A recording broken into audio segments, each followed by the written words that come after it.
मुबैना तौर पे एक साजिश तैयार की जा रही है। इसी वजह से आज आके एतजाज़ अहसन साहब ने कहा है कि चीफ जस्टिस हमारी रेड लाइन, कोशिश है, ख्वाहिश है, उम्मीद है कि इमरान खान को गिरफ्तार किया जाए। मोहसिन नकवी साहब जो हैं वो आपको पता है, जरदारी साहब कहते हैं मेरा बच्चा है। खौफ डालना था लोगों के दिलों में कि दोबारा इधर आओगे तो तुम्हारी गाड़ियाँ भी इस तरह टूटेंगी। तो जरदारी साहब का एक बच्चा जो है वो पंजाब के अंदर, लाहौर के अंदर अवाम के ऊपर जुल्म कर रहा है। और जरदारी साहब का दूसरा बच्चा जो है उससे न्यूयॉर्क में किसी ने पूछा बिलावल साहब से कि भाई ये क्या हो रहा है, वो कहते मुझे तो पता ही नहीं। तो ये जरदारी साहब के जो दोनों बच्चे हैं, इनके बीच में रियासत इस वक्त फंसी भी है।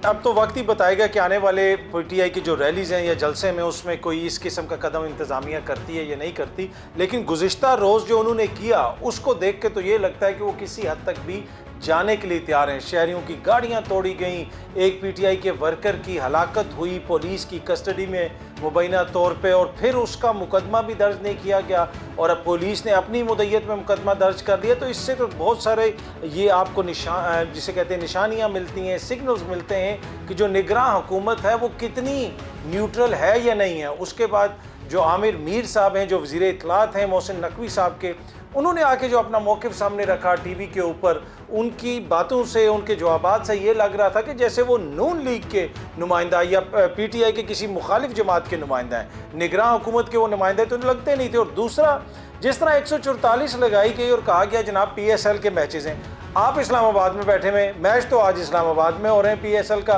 गुज़िश्ता रोज़ भी मैच किधर था आपको पता है। तो फिर उसके बावजूद लाहौर में 144 लगाने की क्या वजह थी? बुनियादी तौर पे इमरान खान की जमात के खिलाफ कार्रवाई करनी थी। बड़ा अनप्रेसिडेंटेड है जो कुछ हुआ, लेकिन जो कुछ हुआ है उसको देख के लगता है कि मुस्तकबिल में भी ऐसी हरकतें की जाएंगी।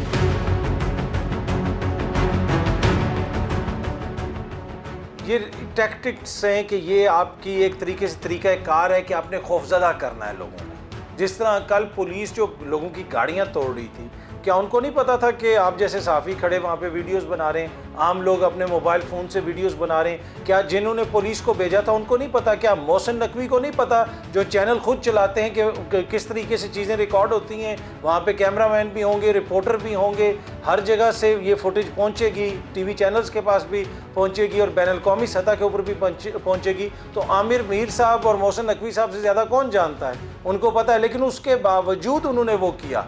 वो क्यों किया मोहसिन नकवी साहब की हुकूमत ने? इसलिए कि खौफ डालना था लोगों के दिलों में कि दोबारा इधर आओगे तो तुम्हारी गाड़ियां भी इस तरह टूटेंगी। उनको कोई परवाह नहीं है कि दुनिया क्या देख रही है, पाकिस्तान का क्या तशख़्ख़ुस जा रहा है। अगर परवाह होती तो क्या वो इस किस्म का इक़दाम उठाते?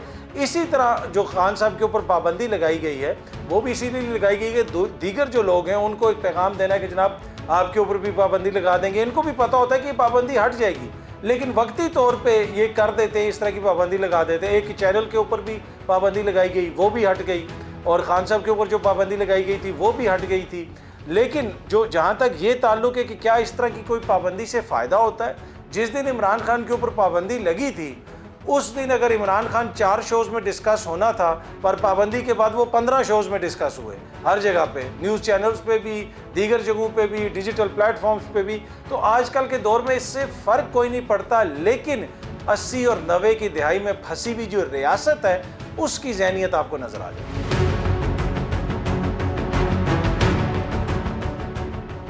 निगरान सेटअप जो कर रहा है वो टोटल अपना जो उसका आईनी किरदार है उससे बाहर जा रहा है, और बाकायदा तौर पे वहाँ पे जिस किस्म की प्लानिंग हो रही है, जिस किस्म की ख़बरें आ रही हैं, वो कोई इतनी हौसला अफजा नहीं है। जिस तरह मैंने अर्ज़ की पहले भी कि निगरान हुकूमत के जो वज़ीर इत्तलात हैं उनकी जो इंटरव्यू था कल एक चैनल के ऊपर, उसको सुन के तो मेरे ख्याल में पूरी कौम हैरान रह गई कि एक निगरान वज़ीर इस तरह की बातें कर रहे हैं जैसे वो किसी सियासी मुखालिफ के ख़िलाफ़ बातें कर रहा है। दूसरा, मोहसिन नकवी साहब जो हैं वो आपको पता है, जरदारी साहब कहते हैं मेरा बच्चा है जी, अपना बच्चा। जब परवेज़ इलाही साहब से वो मिलवा रहे थे तो जरदारी साहब का एक बच्चा जो है वो पंजाब के अंदर, लाहौर के अंदर अवाम के ऊपर जुल्म कर रहा है, उनकी गाड़ियां तोड़वा रहा है, उनके ऊपर पर्चे करवा रहा है। और जरदारी साहब का दूसरा बच्चा जो है उससे न्यूयॉर्क में किसी ने पूछा बिलावल साहब से कि भाई ये क्या हो रहा है, वो कहते मुझे तो पता ही नहीं है।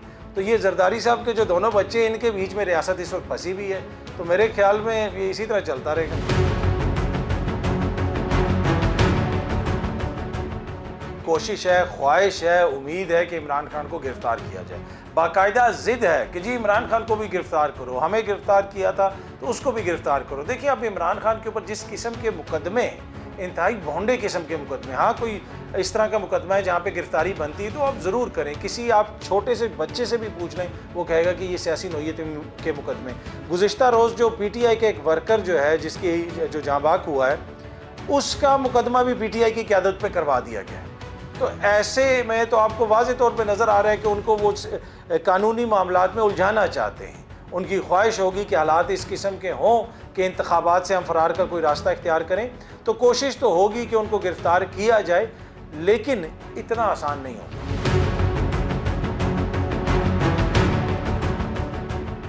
یہ پہلے ماحول بنانے کی کوشش کی جا رہی تھی، میں نے گزشتہ روز بھی ایک جگہ پہ عرض کی تھی، سنو ٹی وی کے ہی اپنے چینل میں اپنے پروگرام میں عرض کی تھی کہ یہ جو مرضی کر لیں، انتخابات وقت پہ ہونے، عدالت نے اپنے فیصلے کے اوپر عمل درآمد کروانا ہے، اور یہ پیغام ان تک بھی پہنچ گیا ہوگا۔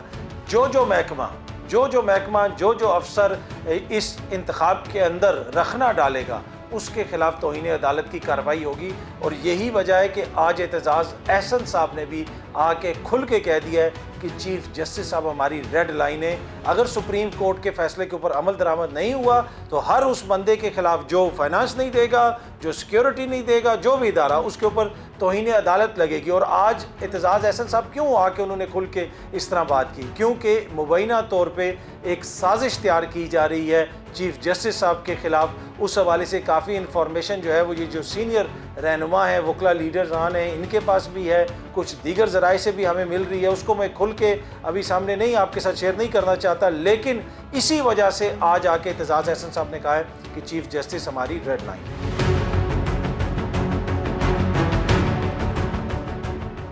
ایک تو یہ نا کہ اوور دا ایئرس ہماری جو معاشی پالیسیاں ہیں، صرف میں یہ نہیں کہوں گا کہ ساری ہماری جو معاشی برائیاں ہیں ان کی ذمہ دار یہ حکومت 9 مئی، نہیں، ایسا نہیں ہے، سال آ سال کی کہانی ہے یہ، لیکن جس طریقے سے چیزوں کو ان لوگوں نے مینیج کیا وہ بھی ہمارے سامنے ہے۔ یہ جو ڈیل آئی ایم ایف کی جو ابھی تک نہیں ہوئی، یہ آج سے 6 مہینے پہلے ہو سکتی تھی۔ مفتاح صاحب نے بہت کچھ نیگوشیٹ کر لیا تھا، ڈار صاحب جب آئے تھے ان کا رویہ آپ نے سنا تھا، اس رویے کے اندر جو فرعونیت تھی کہ who are they, I don't care, میں یہ کروں گا، وہ ہوتے کون ہیں؟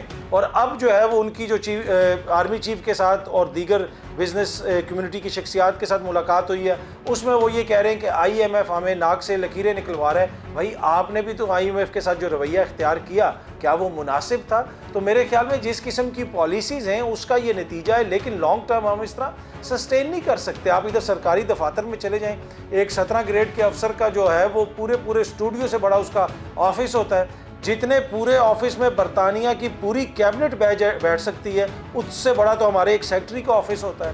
گاڑیاں دیکھ لیں، مجھے نہیں کبھی دنیا میں مختلف ممالک میں جانے کا موقع ملتا ہے، مجھے نہیں پتا کہ لندن کے کمشنر کی کون سی گاڑی ہے، لندن کے ڈی سی کی کون سی گاڑی ہے، لندن کے وزیر کی کون سی گاڑی ہے، وہ کوئی سرکاری گاڑی، کوئی نیلی بتی والی گاڑی ہم نے نہیں کبھی دیکھی۔